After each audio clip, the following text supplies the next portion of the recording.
The unofficial history of the whammy bar by me. So here's the deal, people. The early guitars that had tremolos on them, going back to like the 50s Strats, even your Gretsch with the Bigsby Big Boy, really what a tremolo bar did was allow you to do one thing and one thing only. Go down or have a slight tremolo. And typically they would go out of tune because they had no locking nut, a no locking system on the end. Then, sometime late 70s, early 80s, Floyd Rose invented the Floyd Rose, figured out why the thing was going out of tune. So he put a locking bridge here, and he put locking systems at the other end. So as much as you wanted to bend the strings, as loose as they would go, they would still basically stay in tune.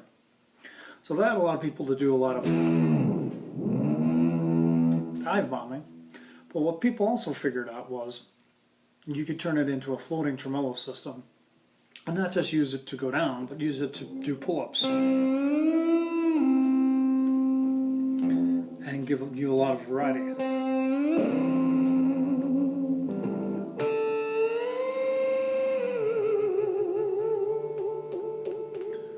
Sound familiar? There's a lot of that in the first Van Halen record. So in the old days, how they had to do that was take one of the 3 springs out of the back, tighten them up, and now this has got an edge 3 which is recessed, but with an original Floyd Rose that would cause the bridge to come up and float, and you'd have to retune everything, get it set. Took a lot of monkeying around, but then your Floyd Rose would be at about between a 22 to 45 degree angle depending on how you wanted to play it, and it would give you the ability again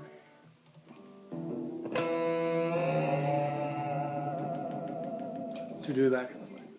So it really gives you a lot of flexibility, even when you're playing chords.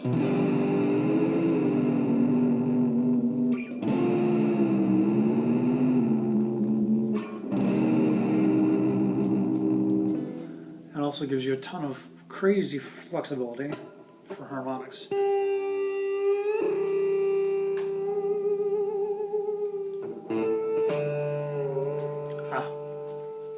Playing with my carpal tunnel system on. No wonder this is slowing me down. I was like, hey, that harmonic should work. A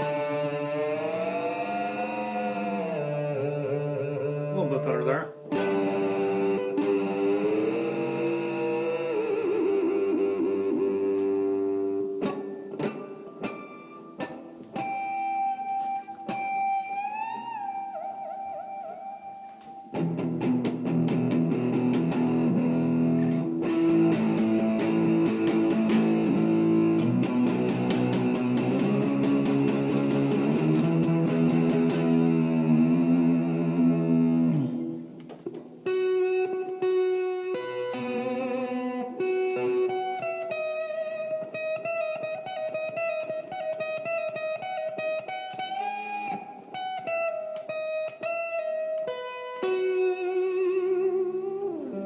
You get the idea.